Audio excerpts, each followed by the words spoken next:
This is Aline White Swan. Welcome to the Mysterious Domain Movie Palace. Henry James' The Turn of the Screw has been a favorite spooky story for a lot of people and a lot of filmmakers, as well as Benjamin Britten, who wrote an opera based on it. And those interpretations have had many variations because there's a lot of ambiguity in this story. There are some people who believe that the ghosts were real ghosts, and I believe Henry James intended them to be real ghosts simply by the fact that when the governess describes Peter Quint's ghost to Mrs. Gross says to her, "That's Peter Quint, and he's been dead for a long time." So that suggests that what the governess was seeing was actually a ghost. And so there are other people who prefer to let them not be ghosts, but merely figments of her imagination and her psychological problems.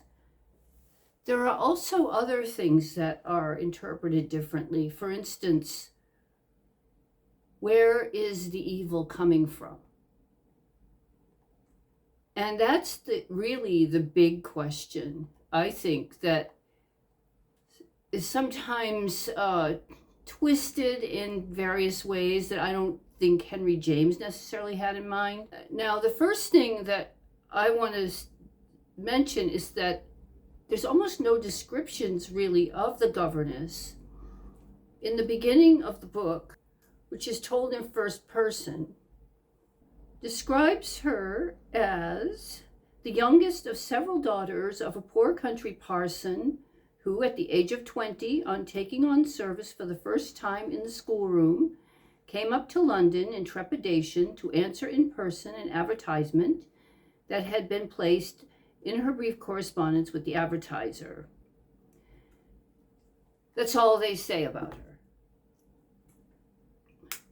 You can figure out a lot about her based on that. She's the youngest of several daughters of a poor parson. There's no mention of the wife or the mother, which may not be relevant at all. But she's 20 years old. It's Victorian times. And I would gather her marriage prospects are not good. I don't know for sure if women needed dowries at that time, but being the youngest of a poor family that, is sort of like the Bronte sisters never married either, and they had fallen on some difficult times. And the other thing that you can gather about her is that she's a virgin. She's a country person. She grew up poor. She is possibly motherless. She also is very sensitive and imaginative, and perhaps even a fantasist. There's a lot of young women who are naive and have a romantic imagination. They're inexperienced in the world, and she's a very nervous, insecure type. So it's easy to understand why she might be not only dazzled going to Harley Street in London for this interview, but dazzled by the uncle, who in various interpretations comes across as attractive, sexy. Sometimes he's a kind of a administrative presence, he's behind a desk and he's just very businesslike, as he is played in the 1955 version from the Omnibus series on television, all the way to the 1992 version where Julian Sands plays him as a complete decadent. He's reclining on a couch in a flouncy blouse, and he's very much comes close to her and gets into her space, and it has a rather, obviously sexual and even predatory presence. The kind of guy you would expect would find it very exhausting having to deal with these two orphan children. But the bottom line of all of that is that the governess character is attracted to him. And this is probably the first time she's actually been attracted to a man. So her hormones and her nervous system is very much excited, and she's imagining this wonderful country estate, rich people, she's poor. So it's a very, very natural for people coming out of poverty to imagine moving into a stately home and being surrounded with beautiful things and park-like grounds and servants and all of this. She also may, due to the fact that she's not married at 20 years old, want to be somewhere remote and far away, because reputation was everything in those days, and to be married or unmarried could have a big effect on how people saw you socially. And also, it says here in the book, this may be her first teaching position. So what you can probably gather is that she was training to be a teacher at the parsonage, through the church, possibly had some experience working with children, because she says she just adores children. So whether she is a credentialed teacher or an experienced teacher, she knows something about teaching children. So it's all kind of a natural flow for her to be very excited about going to this place and starting a new life, and having also that sexual thrill of the uncle, that she's doing it for him, right? It's kind of how he presents himself. You must help me, right? He says to her in one form or another. So we're taking a woman who is, as I described, she doesn't come across as crazy or insane or anything. And I, for one, believe that the ghosts are real. I believe that Henry James intended for his ghosts to be real. A lot of filmmakers, even Truman Capote, who wrote The Innocents, and some others, focus on the psychological aspect rather than on the haunting aspect. They were very interested in the Freudian ideas of repressed sexuality, and the fact that in the case of women, they might become hysterical. That all came out of Freud. The other thing has to do with the character of Miles. Now, we know Miles is not wanted at his school anymore because he's been bad. Another thing that's interesting about Miles is that he, despite the innocence where Martin Stevens, who plays Miles in The Innocents, he looks really young, but he was actually 12 years old. And in most of these shows, he is about 12 years old. And I think a lot of people think he should be younger. And boys, I think, can vary a lot around that age in terms of their height, in terms of their behavior. But it's also a time, it's puberty, and boys can get very interested in sex beginning at that age. In fact, in earlier cultures, 12 years old was considered an adult for a man. So all of this, where this is leading, and where I begin to run into problems when I was choosing a version of the Turn of the Screw to put on my channel, the Movie Palace here, I didn't see, of course, every single version. And I did settle on one that was made for TV because it seemed the safest one to do. And the other choice that I had was the one from 1992, which is actually an amazing film in many ways. It has Marianne Faithfull. It begins in the 1960s, and she's sort of looking back. And so she narrates it. And you have also Julian Sands as the uncle, and you have Patsy Kensit as the governess, who is oddly Catholic, and there's a lot of Catholic imagery, but she's supposed to be the daughter of a parson in England, which would suggest she's a Protestant Church of England person. I mean, a priest doesn't have kids, just saying. But there's all this Catholic imagery in there anyway. And since that one was produced in 1992, so I can't help thinking they want to sort of draw on the scandals in the church, make something of that, as if they would happen anywhere else. Anyway, now in the opera by Benjamin Britten, there is a suggestion, which I believe is the correct one actually, that the ghosts are the villains, not the governess and not the children. And let me when I was taught this story in school, we were taught that Christians believe that if you have an encounter with a demon, the way you get rid of the demon is by knowing its name, and that the minute you say its name, it will flee. Now, I don't know where this came from. I just feel like I've heard it my whole life. And everybody was pretty much religious back when I was a kid, you know, in the 60s and stuff. We were all religious and went to church.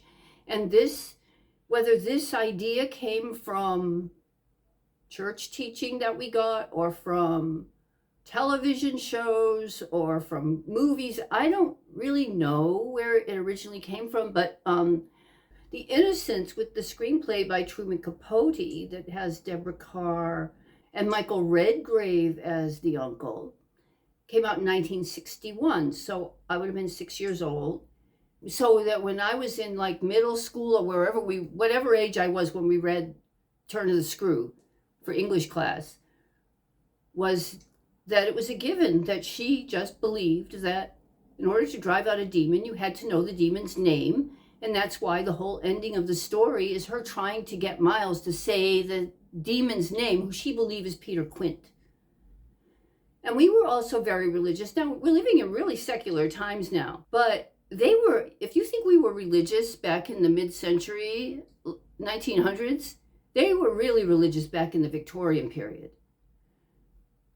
And if you put all her pieces together, she's coming into this house and she's told the story about Miss Jessel having died. And then she's told by Mrs. Gross, the housekeeper, well, the previous governess, Miss Jessel, died under mysterious circumstances. Basically, it changes depending on the movie. And then there's this Peter Quint who had died the year before. And he was an evil, evil man. And Miss Jessel was such a lady. And how did she get involved with this guy, Peter Quint? And then she gets the letter that's from the school that says Miles isn't welcome back at the school because he's misbehaving. And then Miles is another very imaginative kid. He also likes to be, what we would call these days, he likes to troll. He likes to do things that he knows he can get under her skin because she's so nervous and sensitive. And he can get under her skin by doing things that he knows will bother her. He's very perceptive. And in most versions, he is about 12 years old. I know a lot of people seem to think that's too old, but I think the only version where he might have been a bit too old was in the Dan Curtis one in 1974. Because he, for some reason, in his interview, I saw it years ago, he said something about how he couldn't find a younger kid to play the role. But there's also this through line, it even is in the 1955 Omnibus one, which was presented by Alistair Cook. He is, the way he is in the book, he's very suggestive. He's experimenting with sexuality. And this affects the governess because she's a virgin and she's excited by the uncle, and the boy is very beautiful, and she's in that very confusing space. And he kind of works on her. He does. There's no question about that fact. And then she sees the ghost of Peter Quint. And her Christian imagination begins to embroider like these are demons. And in the one where Julian Sands plays the uncle, I even think that she began to think that he might have been Satan because of the way he was behaving towards her and its temptation that he's putting out in front of her. So then these ghosts are actually demons, and the reason the children are misbehaving is because they're possessed by these demons, and her imagination begins to work on that and embroider on that. But there's also the fact that the ghosts are real and they are menacing her. And also her own sexual newness. I mean, in a way, she's a parallel to Miles. Miles is 12 years old. He's beginning to have sexual feelings. And then she's a virgin and she's beginning to have sexual feelings, even though she's 20 years old. She's been very sheltered.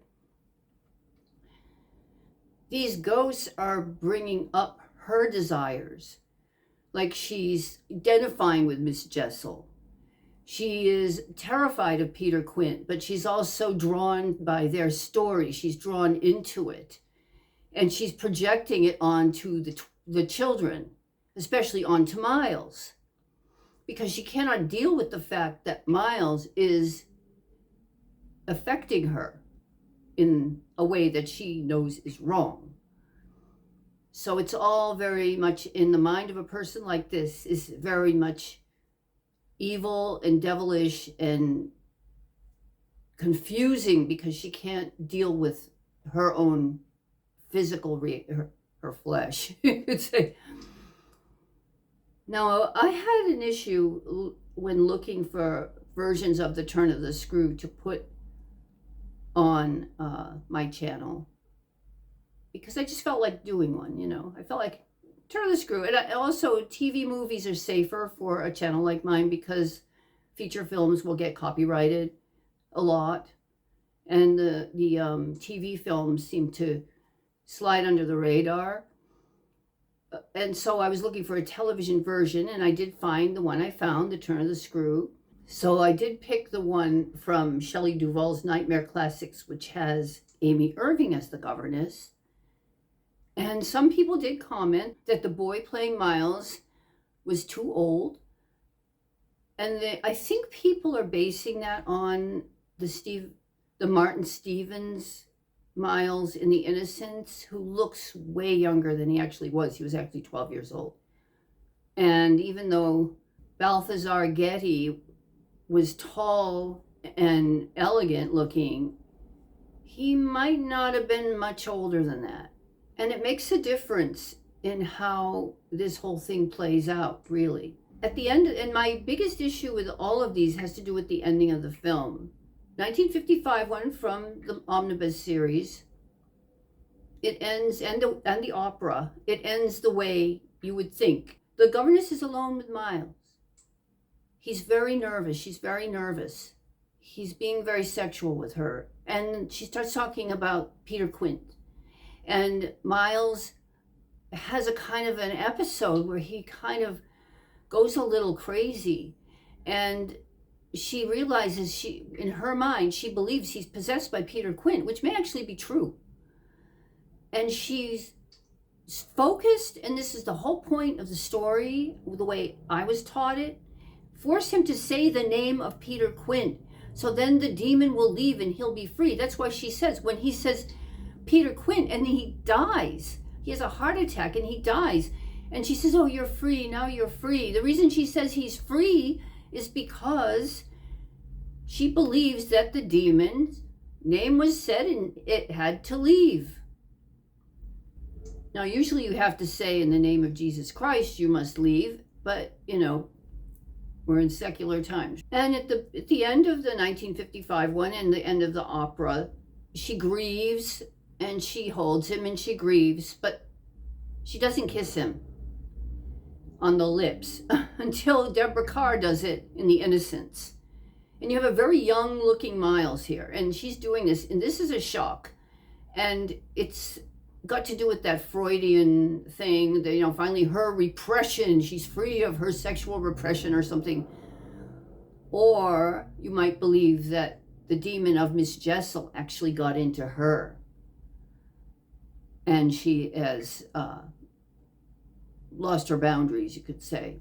But what this scene did is it set up a pattern, and I've seen a couple of these things. They all end this way, and it's almost gratuitous. It's like she has to kiss him on the lips because, you know, she's a pedophile and because, you know, she's into boys, and, you know, it just makes it look like that. It gives it that kind of PDF file vibe. But I actually think in The Innocents that The Innocents title doesn't just apply to the children, it applies to the governess. She has no idea what she's doing. She's terrified. She's alone in this big mansion, and it's, full of ghosts in her mind. And the children are strange. And Mrs. Gross kind of supports her and then doesn't, and she's just alienates Flora when she points out Miss Jessel and terrifies Flora, because Flora doesn't want to think about all of that. And she just has a downward spiral. And I really think that the suggestion at the end of that was that the kind of demonic energy went into her. Because, it's sort of like when even Jesus says it in the Bible, if you cast out the demon and you don't fill your empty house with God, basically, the demon can come right into you. I mean, there is that.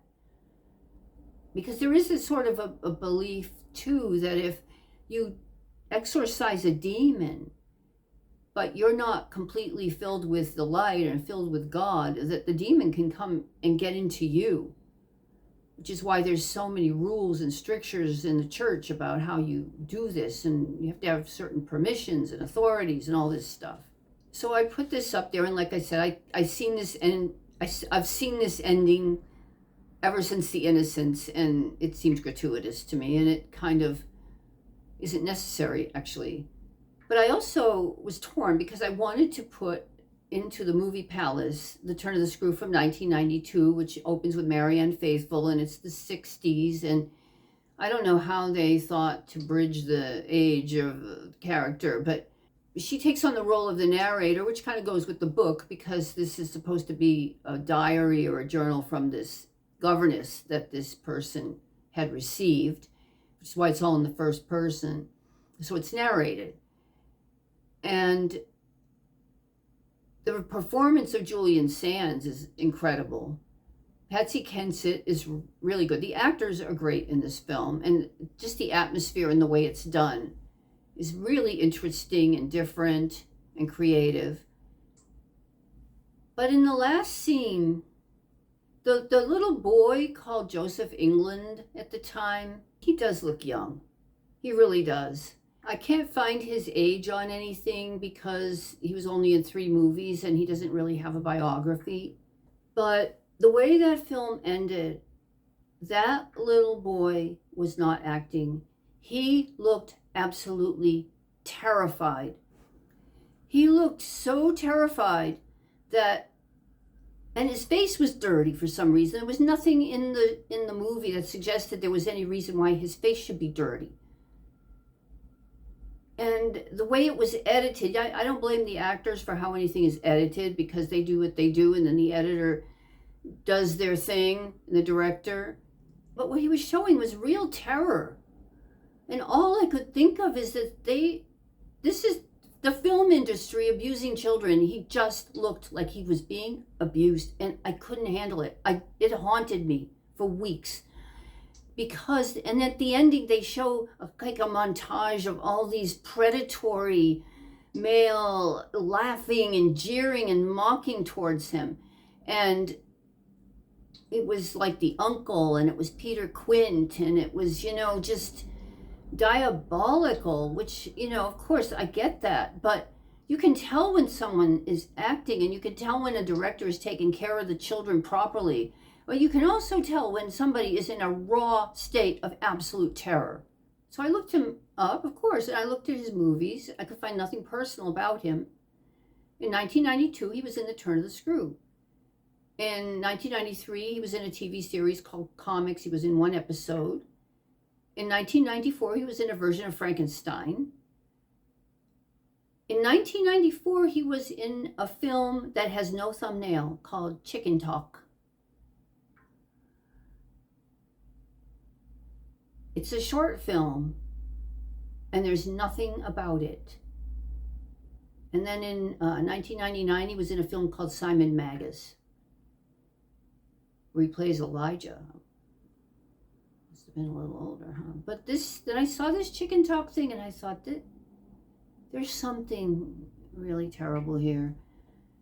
And of course, Patsy Kensit at the end has to kiss him on the lips like Deckard Carr.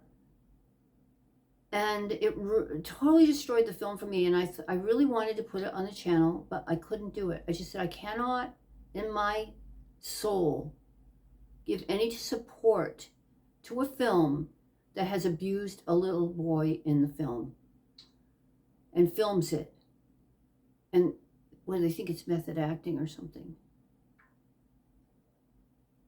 And it also twisted and turned the governess into the villain. That's the other thing it does. It turns the governess, all this idea makes it look like the governess has just been a PDF file lurking under the surface the whole time, and she's just been waiting for a chance, because they didn't play up the flirting that Miles does with her. They didn't even really, in the one that I showed with Amy Irving, or in the one from 1992, the one in 1955, which is a whole totally different thing, really. It's more close to the book, I think.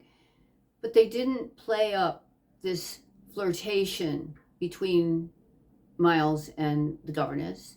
So there was no reason for her to do that, except that they want to suggest, I think, that she's the problem all along and not Peter Quint, the ghost, or not the uncle, the decadent uncle. And this is, anyway, this is the reason I had a little episode about this story, because I've since looked at others. And I do see a tendency to want to demonize the governess and make her crazy. She's crazy. She's just, she's the one who's responsible for all this stuff going on, and when in fact the ghosts are real. And in the opera by Benjamin Britten, it seems pretty clear that Peter Quint was abusing Miles. And it seems like in the 1992 one, Peter Quint was abusing Miles. But I also think the actor, the director, some people in that film crew were abusing Miles, were abusing that little boy. We know how the film industry is, and we have to choose what we will support and not support. And it's too bad, because if it wasn't for that ending, that is a really interesting movie. I just find it odd when you can find a director, a producer, an actor. You can find their filmography, but you can never find anything out about them personally. In the case of Joseph England, I sort of like Mark Lester, he was in Oliver, and once he looked like, he's the classic angelic blonde English boy. He didn't want to be an actor after he was finished with Oliver. He became like a chiropractor or something and looked like a regular guy. But look what happened to Jack Wilde. And he wasn't even really a child, I don't think, when he played the Artful Dodger. He looked like one. And I just think there's a lot of stuff that goes on behind the scenes. And that's why I couldn't show that film. And that is just where I feel like this story, for all its intriguing, eerie fascination, is also sometimes used as a vehicle for things that are very unsavory. And yeah, I'm curious what y'all might think about what I just said. I'm kind of talking off the cuff. I could have said things a lot more brilliant than I did, but there aren't that many stories like this that get this many remakes. It's really incredible. There's a few classic stories that get a lot of remakes. There's not many, though, and this is one that has had plenty of them. I was actually looking for a silent movie version. But anyway, yeah, please leave me comments. Let me know what you think. And also, if you agree, you disagree, I don't care. I'm not married to any of my opinions. I just had my reaction to that whole trajectory of a gratuitous ending on that doesn't need to be there. And also this poor little boy that I feel was not acting, and really disturbed me and haunted me more than the turn of the screw should. Anyway, if you liked it, please like And if you want to subscribe, please subscribe. And if you want to support my channel, please do so at Buy Me a Coffee. There's links in the description, or also PayPal. Thank you for listening. Bye-bye.